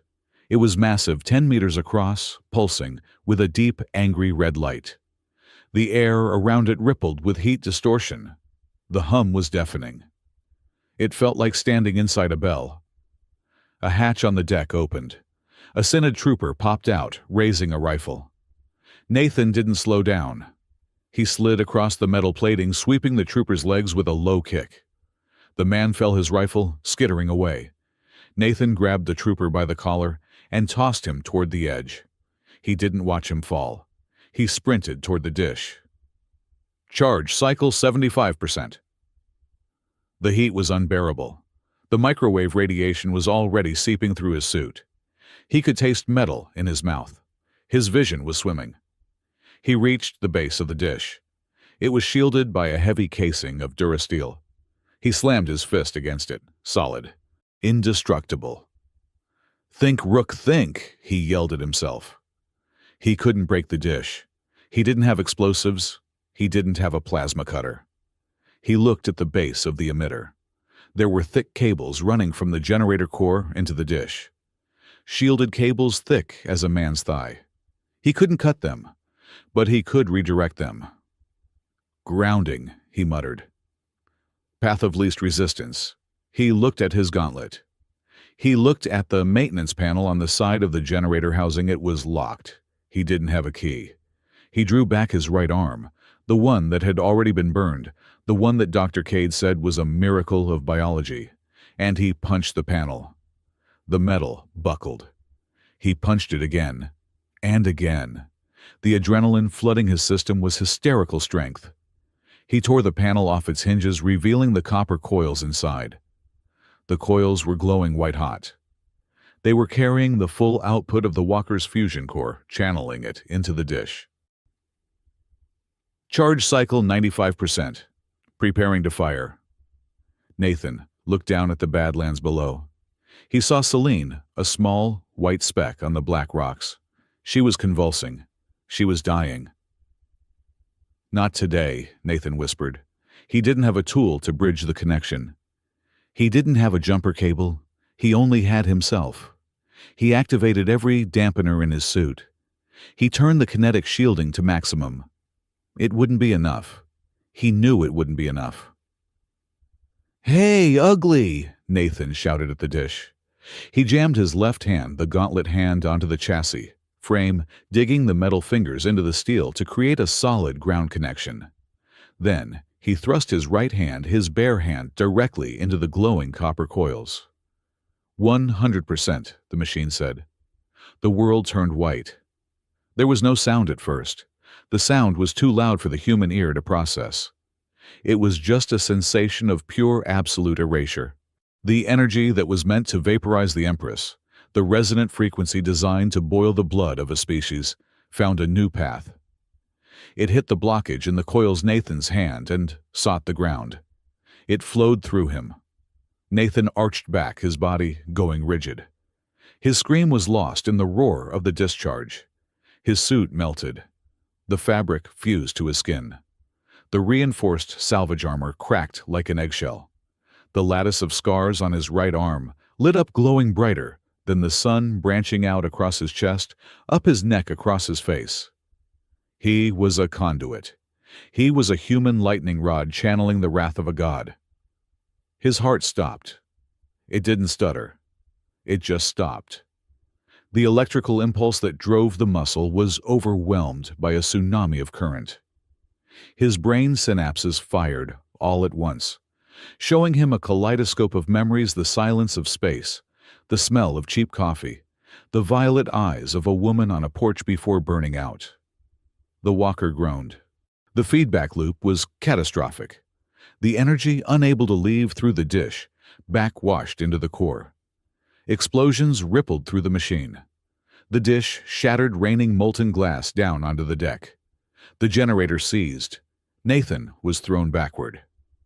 He didn't fall gracefully. He was a limp, smoking ragdoll, flung from the back of a dying beast. He fell 30 feet, hitting the rocky slope of the ridge. He rolled, tumbling over the sharp basalt, before coming to a stop at the bottom. He lay still. Above him, the walker let out a final, mechanical death rattle. The legs buckled. The massive machine collapsed, crashing into the ridge with a sound like a mountain falling. The red light of the dish flickered and died. Silence returned to the Badlands. It was a heavy, ringing silence. Celine lay on the ground, gasping. The pain was gone. The pressure in her veins had vanished instantly. The nanites, no longer receiving the kill signal, went dormant. She pushed herself up. Her hands were shaking. "Nathan," she whispered. She looked at the ridge. She saw the smoking wreckage of the walker, and she saw the body lying in the dust. She scrambled to her feet. She ran. She stumbled, fell, scraped her knees, and got up again. Sable and Iris were running too, but Selene was faster. Fear gave her wings. She reached him. Nathan was a ruin. His suit was a blackened husk. His face was pale, streaked with soot and blood. His right arm was charred, the skin crackled and ruined. "No," Selene said. "No, no, no." She fell to her knees beside him. She reached out to touch him, then pulled back, terrified she would hurt him more. "Doctor!" she screamed. "Dr. Cade!" Cade arrived breathless. He dropped beside Nathan and pressed a scanner to his neck. He checked the readout. He checked it again. He slapped the device, thinking it was broken. He looked up at Selene. His face was gray. "There is no rhythm," Cade said softly. "The heart has stopped. The neural activity is 0. He is gone, Selene." "No," Selene said. She shook her head. "He is stubborn. He said he is stubborn." "The damage," Cade gestured helplessly at the burns. "He took the load of a fusion reactor. It cooked his internal pathways. I cannot restart a heart that has been cauterized." Sable put a hand on Selene's shoulder. "Highness, we have to go. More patrols will come." Selene didn't move. She stared at Nathan's face.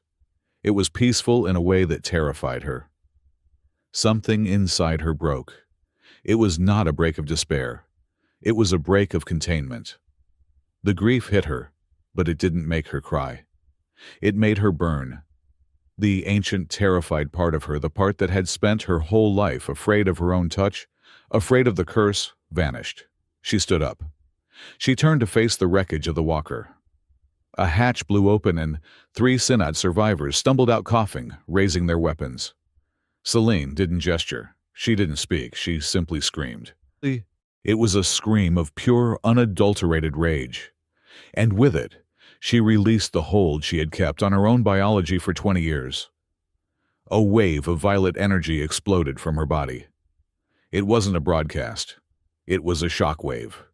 It hit the Synod soldiers and threw them 50 feet through the air. It hit the wreckage of the walker and crumpled the steel plating like paper. It scoured the ground, turning the black rock into glass. Sable and Iris shielded their eyes, backing away in awe. "She is the storm," Iris whispered. Celine stood in the center of the crater she had created.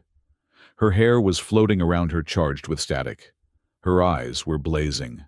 She was terrifying. She was the weapon the Synod had feared, but she was no longer under their control. She turned back to Nathan. The rage vanished as quickly as it had come, replaced by a cold, desperate focus. She dropped to her knees again. "You do not get to leave," she said to the body. "You do not get to save me and leave. That is not the deal, Nathan Rook." "Celine, it is useless," Cade said gently.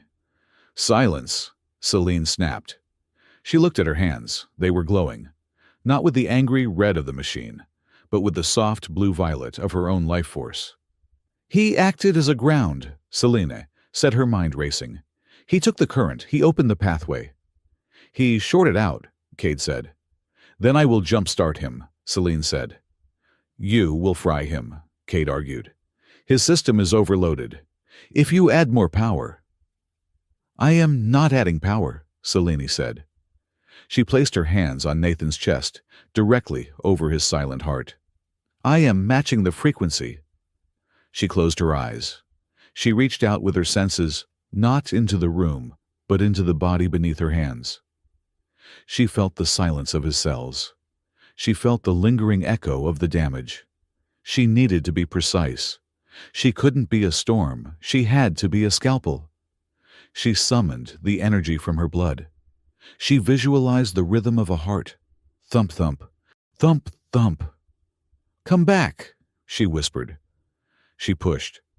A jolt of blue light passed from her hands into his chest. Nathan's body jerked. Nothing. "Again," Celine hissed. She increased the voltage. She focused it. She ignored the smell of ozone. She ignored the fact that she was pouring energy into a corpse. Shock. Nathan's back arched off the ground. "Come on, stubborn hardware," Celine cried, tears finally spilling over. "Work, damn you, work." She poured everything she had into him. She gave him her strength, her anger, her hope. She drained herself until her vision went gray, until the glow in her own veins began to fade. She gave one final massive pulse. Crack. It sounded like a rib breaking. Nathan gasped. It was a horrible, ragged sound, like a vacuum seal breaking. He sucked in a breath of air that sounded like it hurt. His eyes snapped open. He didn't see the sky. He saw Celine. He coughed, his body convulsing, as his lungs remembered how to work. He rolled onto his side, retching dryly. Celine fell back, sitting on her heels. She was panting, her hands trembling uncontrollably. She watched him with wide, disbelief-filled eyes. Dr. Cade scrambled forward, checking the pulse. "Impossible," Cade muttered. "It is beating. It is weak, it is skipping, but it is beating." He rebooted. Nathan groaned. He rolled onto his back. He blinked, trying to clear the soot from his eyes. He looked up at Celine. She looked like a ghost, pale and drained, but she was smiling through her tears. He tried to speak. His throat felt like he had swallowed a handful of razor blades. "Water," he rasped. Sable rushed forward with a canteen. She poured a little into his mouth. He swallowed, wincing. He looked at his arm. It was a mess wrapped in shredded fabric and burned skin, but the pain told him it was still attached. He looked at Celine again. She reached out and touched his cheek. Her fingers were cold. "You died," she said. Her voice was thick with emotion. "You were dead, Nathan." Nathan managed a weak, lopsided grin. The skin of his face cracked slightly with the movement. "Still," he wheezed. He took a breath. "Spicy," Celine let out a sound that was half laugh, half sob. She leaned forward and pressed her forehead against his, heedless of the dirt and the blood. "You are an idiot," she whispered against his skin. "You are a beautiful, stubborn idiot." "Job description," Nathan mumbled. "Hazard pay included." "Double," Celine promised. "Triple." Iris and Kato were hugging each other in the background. Even Sable looked like she might smile, though she hid it quickly by checking the perimeter. "We are not safe yet," Sable said, though her voice lacked its usual edge. "The walker is down, but the spire is still active. Ormond will know his machine failed." Nathan pushed himself up to a sitting position. It took every ounce of willpower he had. The world spun, but he locked his gaze on the horizon. The sun had finally risen. It bathed the Badlands in a harsh, unforgiving light. The wreckage of the walker smoked behind them, a monument to their refusal to die. "He knows," Nathan said, his voice gaining a little strength. "And he is afraid." He looked at Celine. "You brought me back," he said. "You did not give me a choice," she replied. "Good," Nathan said. He accepted Cade's help to stand up. He swayed, but Celine was there, her shoulder under his good arm. "We are going back," Nathan said. "We are going to finish this. No more running." "To the spire?" Kaito asked. "To the spire," Nathan confirmed. "We are going to knock on the front door. And this time we are the ones bringing the noise." They began the walk back toward the dome. They were battered, burned, and exhausted. They looked like the losers of a terrible war. But as they walked, the ground seemed to settle. The wind died down, and in the silence of the morning, the heavy, rhythmic thud of the walker was gone. The only sound was their footsteps, the sound of living things moving forward. The resonance machine was dead. But the quiet colony was about to get very loud. The return to Echo was not an invasion. It was a ghost story coming back to haunt the living. The group moved through the maintenance shafts that ran like arteries beneath the colony's skin. Kaito Ri led the way, his datapad casting a pale blue glow on the dripping pipes. Nathan Rook walked behind him, his right arm heavily bandaged in synth skin and strips of cloth torn from Celine's robe. He moved stiffly every step, sending a jolt of phantom electricity through his fried nerve endings. But he did not stop. Empress Celine walked beside him. She was no longer the glowing, volatile storm she had been in the Badlands. She had dimmed her bioluminescence to a faint, steady hum, conserving every erg of energy for what was coming. Sable Nix and Iris Vale brought up the rear, their weapons drawn their eyes, scanning the darkness for the spider drones that skittered in the deep infrastructure. "We are under the spire," Kaito whispered, his voice echoing softly against the concrete. "Directly under the heat sink exchange." "It is warm," Dr. Oren Cade noted, wiping sweat from his forehead. "Thermal venting is at 90% capacity. The machine is running hot." "It is scared," Nathan murmured. "It knows we are coming."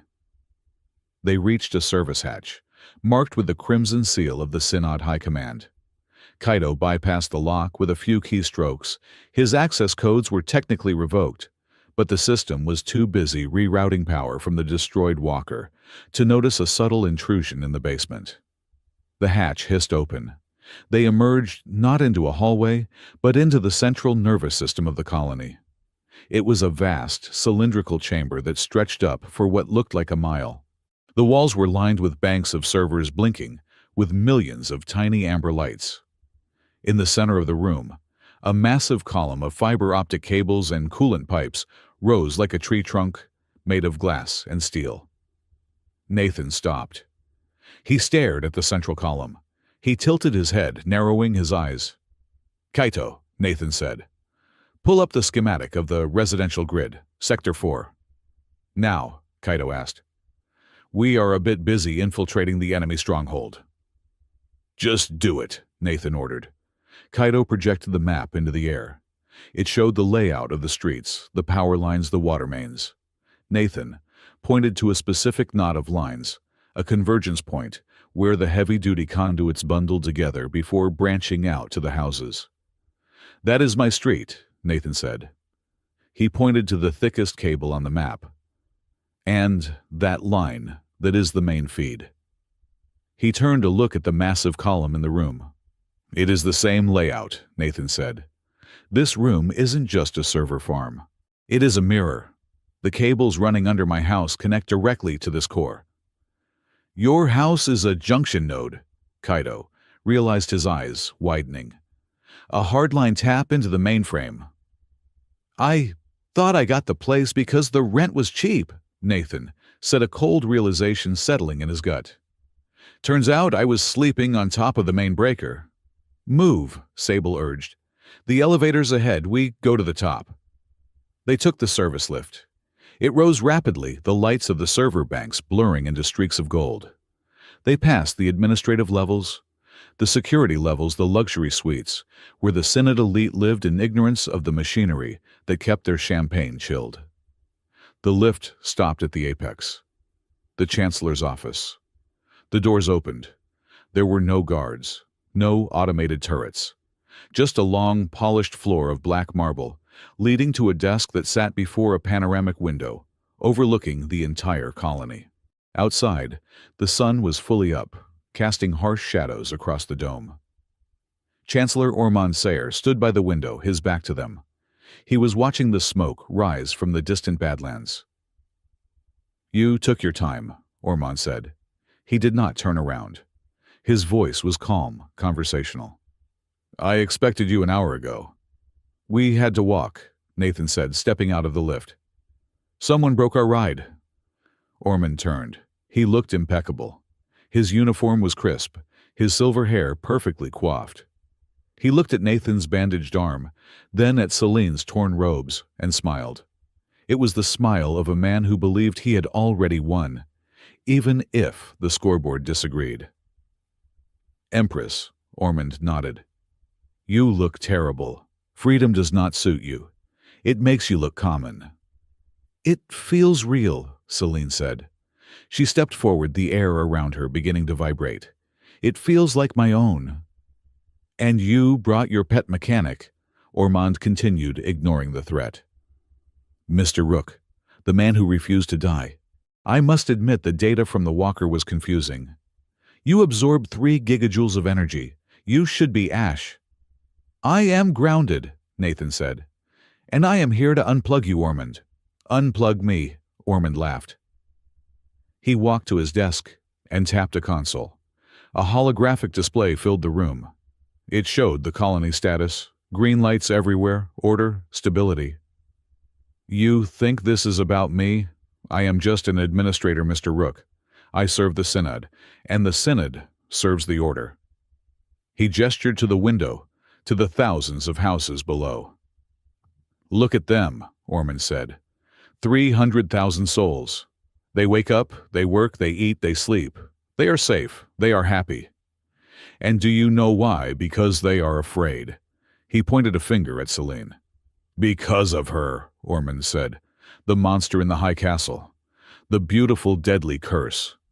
As long as they fear the Vire, they look to the Synod for protection. We provide the walls. We provide the cure. Without the fear, the colony fractures. Factions rise. Chaos ensues. I did not enslave her, Nathan. I gave her a purpose. I made her the glue that holds civilization together." "You made her a prisoner," Dr. Cade spoke up, stepping out from behind Sable. He was holding his scanner, his hands shaking, but his voice steady. "And you lied about the nature of her condition." "Dr. Cade," Ormond sighed, "the xenobiologist. Stick to your moss." "I ran the scan again," Cade said, holding up the device. "Using the decryption keys I pulled from your server downstairs. The nanites in her blood are not a genetic defect. They are not a mutation." Cade projected the image. It showed the intricate, malicious web of technology woven into Celine's nervous system. "They are a receiver," Cade said. "You are broadcasting a signal that irritates her biology, forcing her to generate excess electricity. You are torturing her at a cellular level to make her glow." Celine stared at the image. She had known in the abstract that she was being used, but seeing the artificial cage woven into her very veins was a physical blow. She swayed. Nathan moved to catch her, but she held up a hand. She needed to stand on her own. "My mother," Selena whispered. "My sisters. They all died of the fever. They all burned out." "They were older models," Ormond said, dismissing the tragedy with a wave of his hand. "Less resilient. You, Celine, you were the masterpiece. Perfect conductivity. Perfect fear. It was not destiny, Celine said, her voice breaking. My loneliness, my inability to touch it was not a curse from the gods. It was a setting on a dial. It was necessary. Ormond snapped, his calm facade cracking for a second. Do you think peace is free? It costs. Someone has to pay. You paid with your comfort. They pay with their obedience. It is a fair trade. It is slavery, Nathan said. And the trade is over. He marched toward the desk. Guards! Ormond shouted. Nothing happened. Your guards are downstairs, Iris said from the doorway, twirling a shock dagger. Kaito locked the elevators. We are the only ones at the party, Chancellor. Ormond sneered. He reached into his desk drawer and pulled out a heavy, chrome-plated pistol. He leveled it at Nathan. One step closer, salvage trash, and I will put a hole in your chest that you cannot ground out. Nathan didn't stop. Shoot me, Nathan said. Go ahead. But you know what happens if you kill me, Ormond. You lose your leverage. Ormond hesitated. The gun wavered. What leverage? Ormond asked. The door, Nathan said. The room went silent. Ormond's eyes flickered. He looked at Nathan with a new expression. Not contempt, but genuine surprise. Ah, Ormond said softly. You figured it out. It took me a while, Nathan said, taking another step. I couldn't understand why you put me in that house. Of all the places in the colony, why put the foreign liaison right next to the exile court? Why put me behind a door that the Vire were guarding? Nathan stopped 3 feet from the gun barrel. I thought they were guarding the house, Nathan said. Then I thought they were guarding a secret inside the house. But they weren't. Were they? He looked at Celine, then back at Ormond. They were guarding me. Celine looked confused. Nathan, what do you mean? Ormond lowered the gun slightly. He began to laugh. It was a dry, rattling sound. This is delicious, Ormond chuckled. The irony. You really don't know, do you, Empress? You thought your loyal dogs were protecting the sanctity of the royal threshold. He walked around the desk, confident again. The house at Unit 419 is built directly on top of the primary modulation node for the Spire's broadcast, Ormond explained. It is the physical anchor for the signal that controls your nanites. If that node is disrupted, the signal desynchronizes. The leash breaks. He looked at Nathan. The node emits a massive amount of biofeedback radiation, lethal to most humans over time. We needed a tenant, a warm body to act as a biological buffer, to mask the signal from external sensors. We chose Mr. Rook because his file showed he had an unusually high resistance to electromagnetic fields, a career in salvage, a thick skull, a perfect disposable insulator. You used me as shielding, Nathan said. We used you as a sandbag, Ormond corrected. But there was a risk. If the tenant interacted too closely with the node, if they grounded the signal, the system would error. It would glitch. Ormond turned to Celine. Your guards knew, Ormond said. Sable knew. The Synod gave them a simple order. Guard the door. Ensure the human inside remains alive and isolated. Because if the human dies violently, the biofeedback spike destroys the node. And if the human touches the Empress, the incompatibility of his biology acts like a virus in the system. Celine turned to Sable. Her eyes were wide. Sable. Sable looked down, shame burning on her face. We were told that if the human died, the backlash would kill you, Highness. We were told his life was tied to your containment. We guarded him to keep you safe. You guarded him to keep the prison locked, Nathan said. The Synod played you. They made you the jailers of your own freedom. And it worked, Ormond said smugly. Until you decided to play hero. Until you touched her. That was the error code. Your physiology is incompatible with the nanite frequency. You didn't just survive the touch, Rook. You rewrote the carrier wave. You are a walking jammer. So that is why you didn't kill me at the house, Nathan said.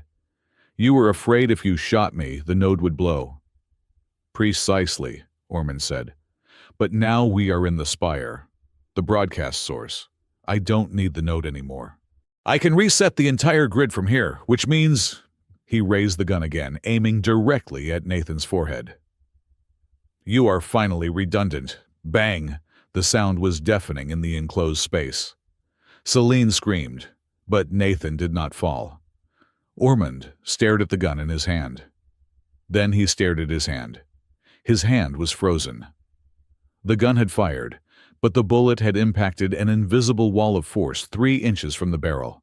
The kinetic energy had rebounded, snapping Ormond's wrist with a sickening crunch. Ormond dropped the gun, howling in pain. Sable stepped forward, her hand outstretched. The air in front of her shimmered with a dense, localized kinetic field. I am done taking orders from you, Sable said, her voice cold as the vacuum of space. Ormond fell to his knees, clutching his broken wrist. You cannot strike a Synod official, the protocol. The protocol is offline, Nathan said. He stepped past the groaning Chancellor. He walked to the main console. It was a complex array of touchscreens and holographic interfaces. Kaido, Nathan said. You are up. Kaido rushed to the desk, his fingers flying across the interface. I am in. I have root access. The broadcast controls are locked, but I can bypass them. Don't bypass them, Nathan said. Open a channel. A channel where... 2, everyone, Nathan said. Every screen, every speaker, every datapad in Echowell. Nathan, Celine said, stepping up beside him. What are you doing? I am cleaning the slate, Nathan said. Kaido hit it. A chime echoed across the entire colony. In the streets below, giant holographic billboards flickered and changed. In living rooms, news feeds were interrupted. The face of Nathan Rook appeared on every screen. He looked tired. He was dirty, covered in soot with a bandaged arm and a face that had seen too much war. Behind him, the Empress stood ragged but undeniable, and at his feet the Chancellor of the Synod whimpered in pain. People of Echowell, Nathan began. His voice was raspy, stripped of any oratorical flourish. My name is Nathan Rook. I am the guy who lives in Unit 419. You probably heard I was a terrorist. You heard I kidnapped the Empress. He looked at the camera. I am here to tell you that you have been lied to. For 20 years. He nodded to Dr. Cade. Cade stepped into the frame. He uploaded the scan data. On millions of screens, the image of the nanite mesh appeared. The cold mechanical web, strangling the biology of the Vire. The Empress is not cursed, Nathan said. She is bugged. The Synod put wires in her blood to make her scary. They turned her into a monster so you would pay them to keep you safe. The vampires on your street, they are just prisoners. And the silence you love so much, it is just the sound of a gun held to your head. Nathan reached down and grabbed Ormond by the collar, hauling him up to the camera. Tell them, Nathan growled. Go to hell, Ormond spat. Tell them, Nathan said, or Celine touches the console. Ormond's eyes widened. If Celine touched the console while connected to the system, the feedback would not just break the machine, it would fry the user. It was for the greater good, Ormond shouted at the camera, desperate to spin the narrative one last time. We brought order, we tamed the savages, you ungrateful cattle. We kept you safe. We don't want to be safe, Nathan said. We want to be free. Nathan looked at Kaido. Cut the signal. Cutting signal, Kaido said. No, not the camera, Nathan said. The Spire, turn it off, all of it. If I do that, Kaido warned, the nanites go dormant. But so does the grid. The shields drop, the power goes out. The colony goes dark. Let it go dark, Nathan said. Kaido hesitated for a second, then pressed the command. Enter. The hum stopped. It was a physical sensation. The deep subsonic vibration that had permeated Echowell since its founding simply vanished. The lights in the office flickered and died. The holographic screens went black. Outside the window, the artificial lights of the dome extinguished. The colony was plunged into the natural dim twilight of the planet. For a moment, there was total silence. Then a sound rose from the streets below. It started as a murmur, then a shout, then a roar. It was not a scream of terror. It was a cheer. In the office, Selene gasped. She grabbed her chest. "It is gone," she whispered. Tears streamed down her face. "The noise, the voice, and the blood, it is gone." She looked at her hands. The violet glow was gone. Her skin was just skin. Pale, cool, and human. Sable and Iris looked at each other stunned. They touched their own faces, marveling at the absence of the static hum that had defined their existence. Ormond slumped against the desk, defeated. "You have destroyed us. The Synod will send a fleet. They will burn this rock." "Let them come," Sable said, stepping forward. "We will be waiting. And this time we will not be fighting with our hands tied." She raised her baton, looking at the fallen Chancellor. "For 20 years of slavery, the sentence is death." Sable raised the weapon to strike. "No," Selene said. Her voice was soft, but it carried the weight of iron.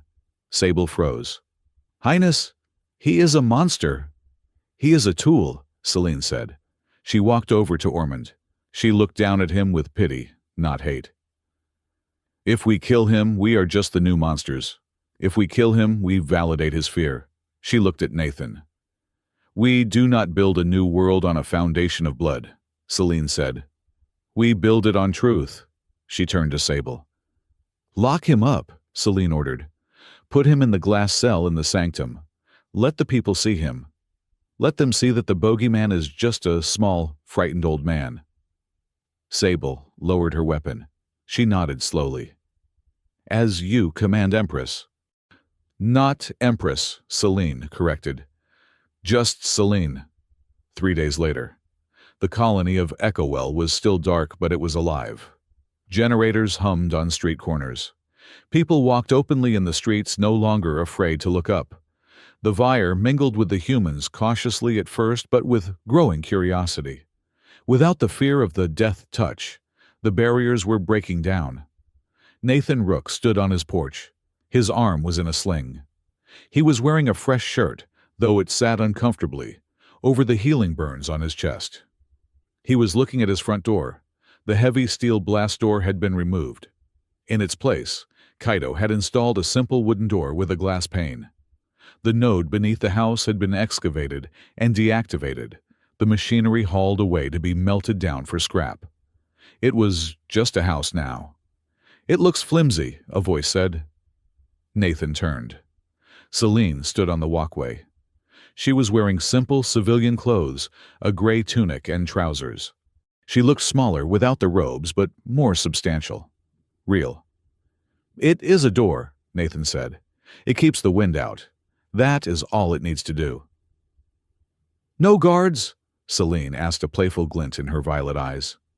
"I fired them," Nathan said. "Unnecessary overhead." Selene walked up the steps. She stopped in front of him. There was no static, no ozone, just the smell of the evening air and the faint scent of rain. "They say you are leaving," Selene said. "That your contract is void." "Synod is gone," Nathan shrugged. "No one to pay my salary." "The new council is forming," Selene said. "They need a chief engineer, someone stubborn, someone who knows how to fix broken things."